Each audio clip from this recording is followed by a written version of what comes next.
Welcome to my presentation on how to restring a guitar. I would like for my audience to introduce themselves. Who's here? Hi, I'm Bailey. Hi, I'm Riley. Hi, I'm Delaney. Alright, a brief history of the guitar. Created in Spain in the 16th century, the electric guitar was created by Leo Fender in the 1950s. Invented the Stratocaster and the Telecaster. Actually, it was originally called the Broadcaster, but he had to change the name to be Telecaster. Gibson came along in the 1950s and came with the Les Paul, the Gibson ES335, and many other different options. This is a quote by Stevie Ray Vaughan that is his take on guitar strings, and that is also a Fender Stratocaster that Leo Fender built. The reasons behind the importance of restringing a guitar. Holds a longer sustain. That's because the alloy and metals that are in the guitar string are able to hold better for the guitar pickup. Makes the guitar sound brighter. That's true because when you have dead strings, it's just basically bare metal that doesn't really sound good when you strum it.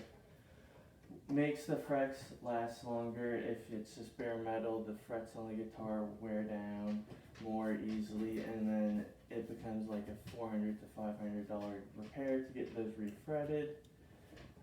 Stays in tune better. That is true. Well, for the first time when you restring a guitar, it does not stay in tune that much.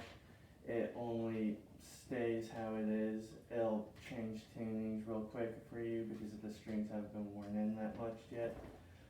Sounds fuller than dead strings, that's for sure true. Do you have to restring a guitar? Short answer, no. I have known a lot of people that I've met who have never restrung a guitar, and that is very bad and damaging for the guitar. The reason you should do it is because once the string is worn down, to its bare metals, all you're doing is putting splinters into your fingertips because it's flaking off pieces of the wood from the fretboard. Difference between electric and acoustic. Acoustic is basically just a hollow guitar that is just bouncing off the notes from the strings when you're strumming or playing a note through the inside of the guitar. The electric guitars can use lower gauge strings compared to acoustic guitars that need a higher gauge string because of the acoustic being hollow and needing more string to make the noise resonate. Electric guitars can use lower gauge strings because they have pickups which pick up the noise that you're making from strumming the instrument.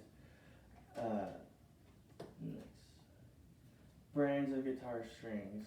Ernie Ball, D'Addario, Gibson and Fender, Elixir and GHS. Ernie Ball is basically the most known one. I think that's what almost every guitar player I've ever heard of, famous or not, uses. It's the one that I use mainly. String gauges, 10 to 46, which is usually used for standard tuning. 11 to 54 is for open tunings along as drop tunings. 9 to 42 is for standard tuning. It's mainly for an electric guitar. 10s to 52 is a custom set, and there's a whole bunch of other different types of string, custom sets and all that stuff. 10 to 42 is usually the most known one. That's what everybody really starts off with, and it's the second to lightest one. 11 to 54 is usually what acoustic guitars use. Tunings for guitar, there's standard drop D, which is mainly the metal tuning, open G, open D, those are like this Rolling Stones tunings that you'll hear. Dagad, which is the Led Zeppelin tuning. Open E would be the Allman Brothers. Open A and drop B would be, open A would be Led Zeppelin in My Dying Time, and drop B would be also, I think the Stones used it, and also a lot of metal bands have used it. For tunings in lower octaves, they require heavier gauge strings, typically 11s or higher. Reason, the string needs to be thicker to hold the tension that makes the notes stay in tune. The thicker the string is, it'll be able to hold it when you tune it to a lower setting.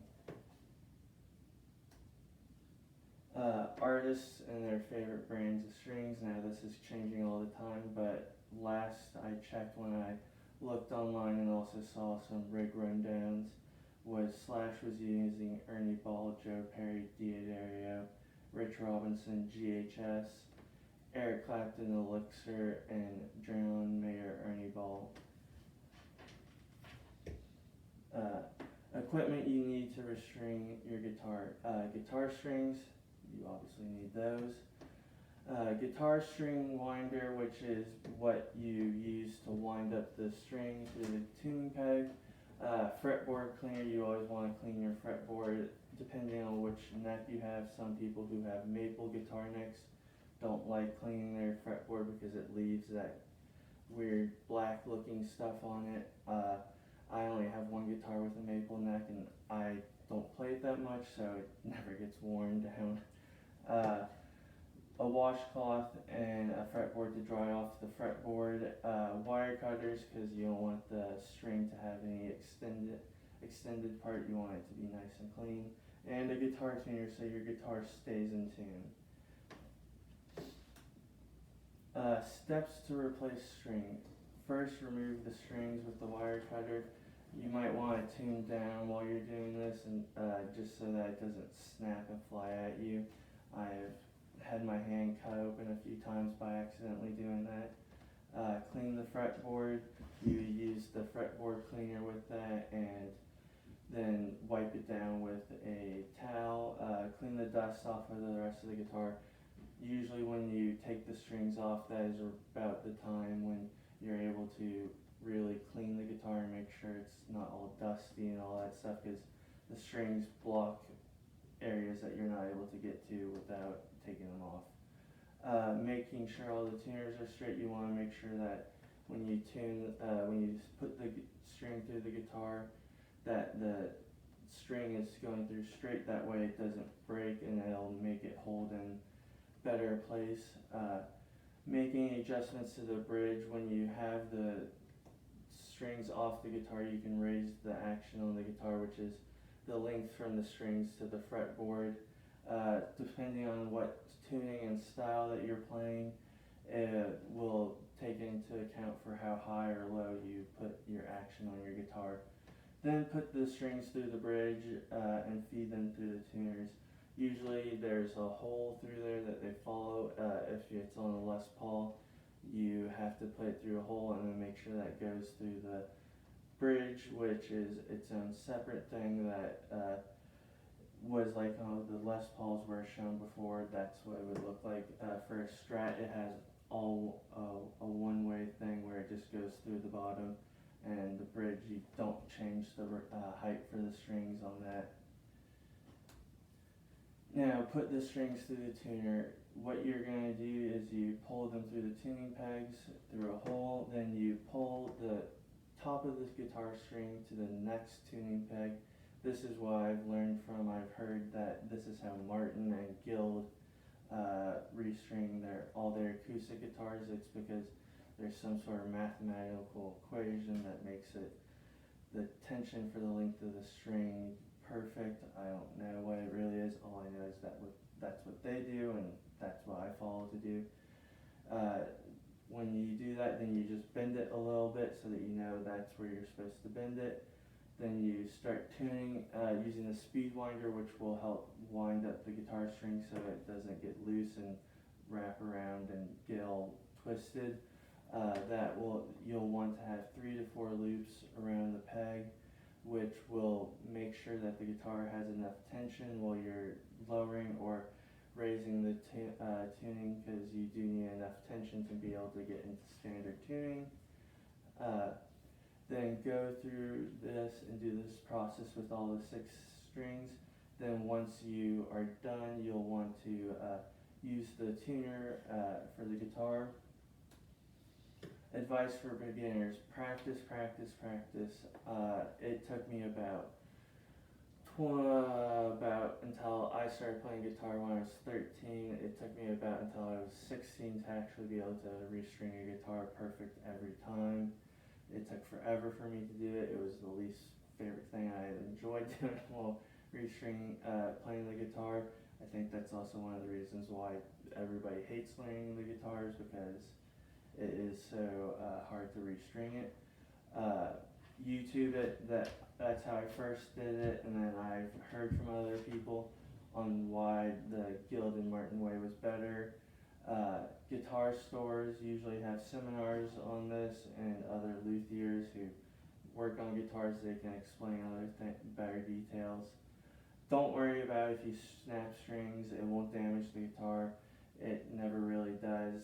And also, if you snap it, most guitars look better when they're aged. Watch your hands. The strings will cut the skin on your hands.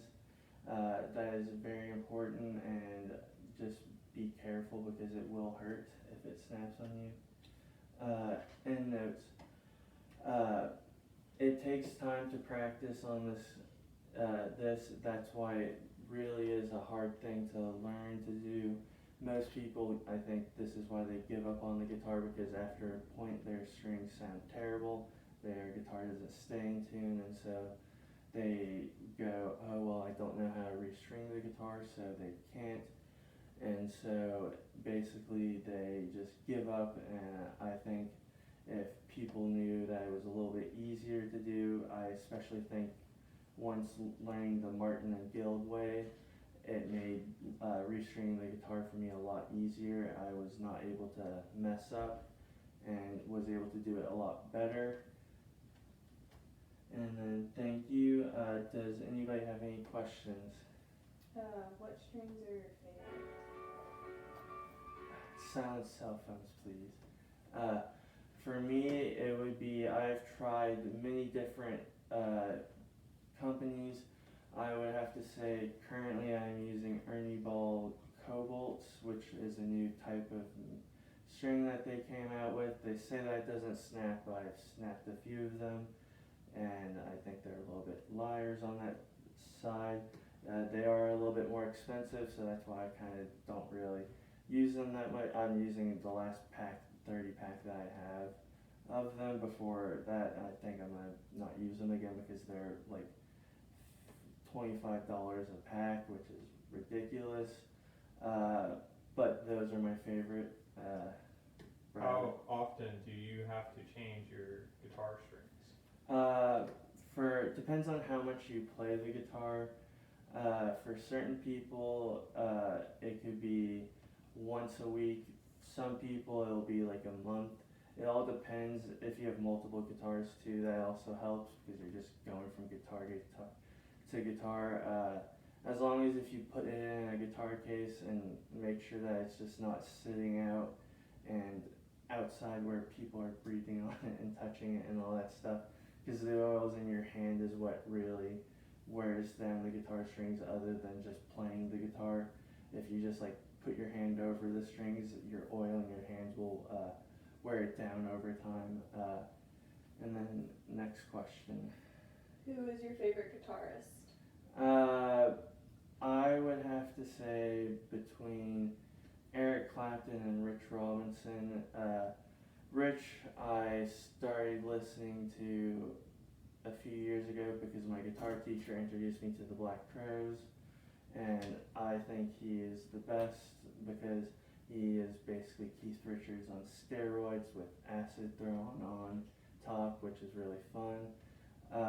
And then the reason why Eric Clapton for me would be because he was the first guitarist that me and my dad listened to, and he was also the first guy that I heard play the electric guitar, which was insane.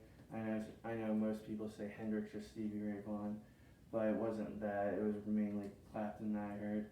And I would also say I'd throw in Mike Campbell from the Heartbreakers.